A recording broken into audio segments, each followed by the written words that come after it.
guys! Today I have another Season 4 Dungeon Guide TLDR version for you. I'm gonna be talking about Lower Karazhan today, and that dungeon has a lot of things to talk about, so this guide might be a little bit longer, sorry about that, but I do have all the other Season 4 dungeon guides on my YouTube channel as well, and most of them are a bit shorter, so make sure you check them out as well if you're interested.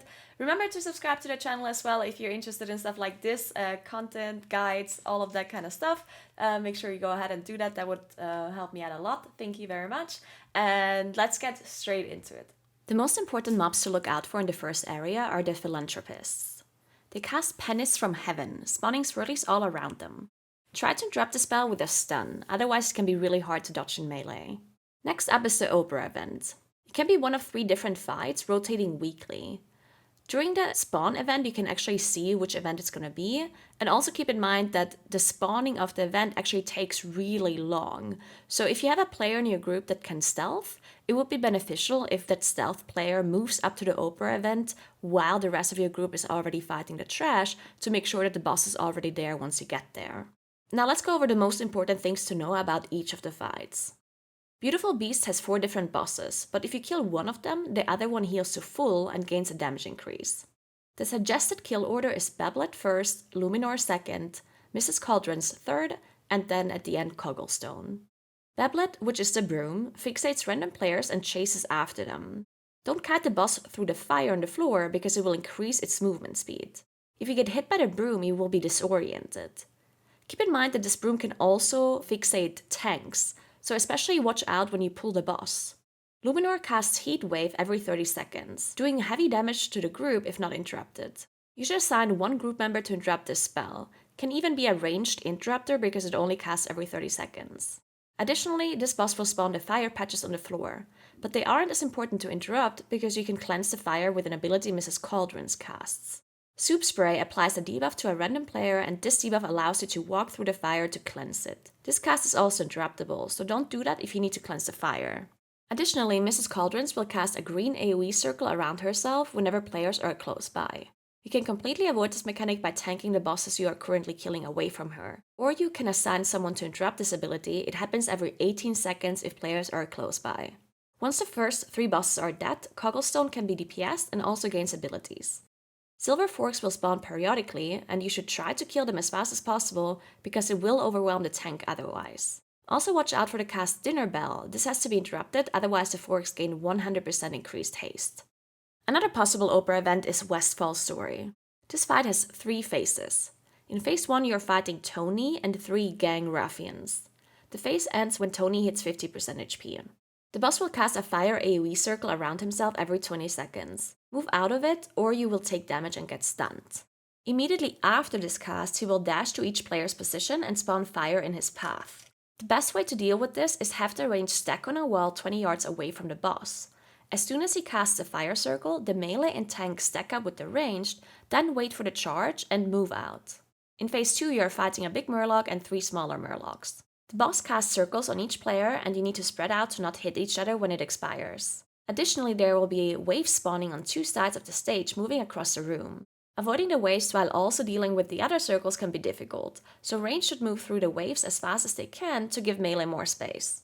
The 3 smaller murlocs send out bubbles. If you get hit by them, they knock you down and deal damage.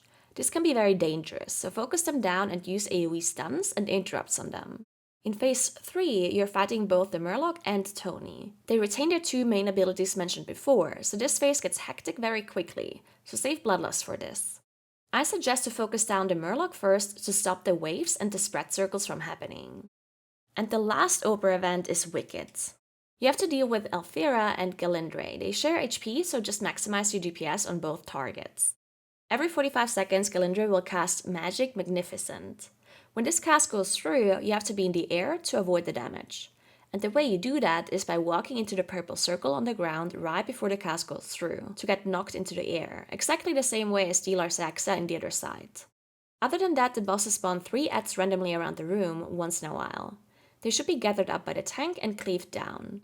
The most important ability to interrupt is Flashy Bolt because it does random focus target damage to the group. Otherwise, you can interrupt Dreary Bolt as well to reduce tank damage. There's a lot of different trash mobs between this boss and the next. So in order to not have this video be an hour long, I will go over the most important abilities very quickly. If you see a white lightning beam on the ground, stand in it to increase your damage by 50%. But watch out for any ground effects the other mobs are casting. It's very hard to see in the light beam. Interrupt Fireland's portals from the backup singers. It does heavy AoE damage and summons other mobs. Additionally, they cast Purify, dispelling CC and other debuffs from the mobs. Now, all of this trash in this room can actually be pulled out into the Opera event area, but it's incredibly dangerous to tank mobs in that area because underneath the stage, there's mobs that are very easily pulled by any kind of mechanic that goes through the floor. So I would recommend to either let the mobs be where they are inside, or you pull it all the way out and into the corner of the Opera event room instead of tanking it towards like the stage area. Now next up, the most important mobs are the ushers. They cast Flashlight, and you have to either turn around when the cast finishes, otherwise you get disoriented, or you completely light of sight the mechanic to avoid the damage completely. You have to interrupt the Shadow Rejuvenation cast from the attendants as it heals all nearby enemies, and Oath of Fealty, a cast from the retainers, also has to be interrupted because it mind controls a non-tank player. Less important abilities but still worth to note is the Demoralizing Shout by the Spectral Valets, reduces damage done by players within 10 yards by 20%, and the Undying Servants cast Shackles of Servitude on random players, reducing their damage by 70%. This can be interrupted or cursed dispelled. Now you could move to Morose, Maiden, or Ataman next, but the fastest path is to go to Maiden first. Most of the trash in this area is harmless, so you can pull big here. But tanks and melee should watch out for the Phantom Guardsmen and their Shield Slam, stunning targets in a short range in front of them. Now to the boss Maiden of Virtue. The boss will apply a debuff to random players called Sacred Ground, spawning a growing pool underneath the player when it runs out. Make sure to move the pool to the corners of the room. Maiden will also cast Mass Repentance once in a while. On cast completion, all players will be disoriented for a very long time. To remove this ability, you have to take damage. You can do this by previously stepping into one of the pools on the ground because they apply a dot. Otherwise, you can use your own class mechanics to immune the ability or take damage like Blessing of Sacrifice. You can also use various trinkets to damage your character like Scars of Eternal Strife from Jailer. I strongly recommend using other mechanics to stop the Repentance outside of the Sacred Ground dot, as it does very heavy damage at the moment. Right after the Mass Repentance, she will cast Holy Wrath. You have to DPS through her shield to be able to interrupt this spell, otherwise you will wipe, so make sure to save your offensive CDs for this moment. Other than that, you need to make sure to stay spread so the Holy Bolt doesn't bounce between players, and try to interrupt Holy Shock once in a while to help out the tank. Next up is Morose. Some important notes about the trash mobs in that boss room. Arcane Wardens apply 2 big circle debuffs to players, doing damage to anyone within the circle, so spread out and use defensives. The Skeleton Waiters apply a curse to the tank, making them take 35% increased damage, so dispel it if you can. Now the boss itself has 4 adds standing behind him on stage. There are 6 possible adds that can be present, changing each week.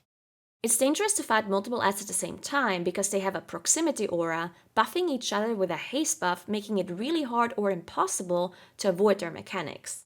To avoid fighting multiple adds at the same time, there are 2 traps located on the left side of the stage. These can be picked up by players and you can use your extra action button to throw them at the adds, seeing them for a minute. Make sure you pick them up and to see the adds before you engage the boss. If you need a 3rd trap to see the adds, there are additional ones in the kitchen area, so clear the trash there to obtain it. Also keep in mind any damage you deal to the trapped adds will break the CC, so avoid doing that as you will probably wipe if you break CC early. And keep in mind the traps can be reapplied to the mobs after a minute, so the people with the traps have to keep an eye on the duration of the CC of the adds. Now I'm going to go into a little bit more detail of the adds abilities, but I do know there's a lot of them, so I will give you a trick on how to remember them later on. Lady Kira Berrybuck buffs Morose with Empowered Arms, increasing his damage by 100%, and this needs to be interrupted. Lord Robin Darris throws a Whirling Blade at players' locations. Baron Rafe Druger casts Iron Whirlwind, doing damage to nearby players. Lord Crispin Ferrens casts Willbreaker, dealing damage in a rectangular shape in a random player's location. This can be interrupted with a stun or a knock as well, like a grip or a typhoon. Baroness Dorothea Millstab Chain casts Arcane Blast at random players and also casts Mana Drain. This should be interrupted so your healer doesn't go And Lady Catriona Von Indy chain casts Might at random players and will heal Morose with Healing Stream. This should also be interrupted because the heal is incredibly high. It's difficult to remember all of the abilities, of course, so to make it easier, remember that all female ads are casters, while all the male ads are melee. So for the melee ads, you have to watch out for one-shot abilities like whirlwinds and frontals, and for the casters, you have to make sure you watch out for the important casts that need to be interrupted, like the mana drain, the healing stream, and the empower arms. You have to make sure to focus damage on the ads as you kill them one by one, because if Morose reaches 60% health, he will dispel any CC on the ads and will cause you to wipe really quickly if you still have multiple ads alive. The order in which you kill the ads isn't really important, as you're mostly killing them one by one anyway, but it's more likely for CC to break later on, or people forgetting to re-CC, so killing more dangerous ads early makes sense. One more thing to note is, if you CC them on the stage, then if you break the CC, they immediately get buffed by that proximity aura giving them haste. So if you have a DK, the DK should grip the ads instead of breaking the CC first. So you remove the aura and they won't be immediately one-shotting you with a spell. Or otherwise, if you do not have a DK, it's probably important to have everyone move really far away once you break a melee ad to make sure you don't get hit by something like Will Breaker. And if it's a caster ad that you're breaking the CC from, then people have to be ready to interrupt it immediately to make sure that the ad moves down.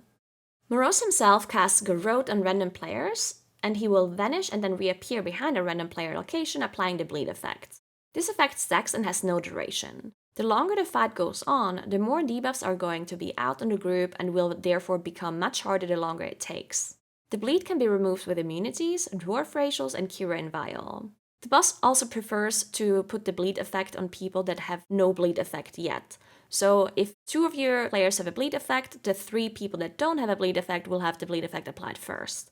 The boss will also always prefer the healer, so once everyone has 1 stack, the healer will be the player that gets the 2nd stack first. I recommend using Bloodlust when the ads are dead and the boss hits 60% HP. Using Lust before this point can be dangerous, because you might cleave the boss to 60% too early and he will break the CC on the ads and you might wipe. Now moving on to the last boss, Ataman. One important thing to note here, if the boss accidentally gets pulled, the whole room will aggro the group. So you have to clear the whole room first and also watch out to not accidentally pull him while clearing the trash. The trash in this area can be annoying to deal with. The horses have a charge aimed towards the tank. It's indicated by a purple animation on the floor, so watch out for it. Additionally, they also cast a stomp, doing AoE damage to the group if not interrupted. And the stable hands cast a heal. This should also be interrupted. Now to the boss. Ataman has 2 phases, a mounted phase and a dismounted phase. While the boss is mounted, you can only damage his horse Midnight. Once Midnight reaches 50% health, the boss will dismount and you can damage him until Midnight regains full HP.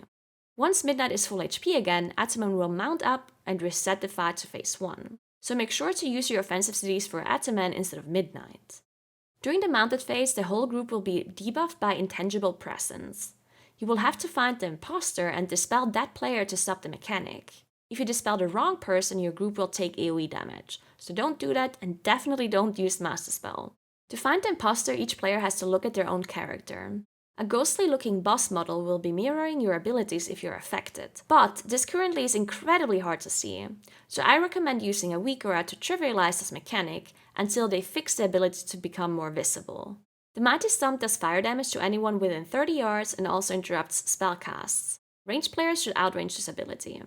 In the dismounted phase, you will have to dodge Midnight's charges, and the boss casts an ability called Shared Suffering. This ability does heavy damage in a circle around the boss and splits damage with anyone standing within it. Usually the tank can solo this if they have enough defensive cities ready. And if the tank is quick enough, they can even outrun the ability so it won't hit anyone at all. Otherwise, the whole group will have to stack in the Shared Suffering to make sure that no one dies. Once the boss mounts Midnight again, there will now be spectral horses you have to dodge all around the room. Ranged players can completely outrange all of the horses by standing far away. But melee have to look out for them and dodge it.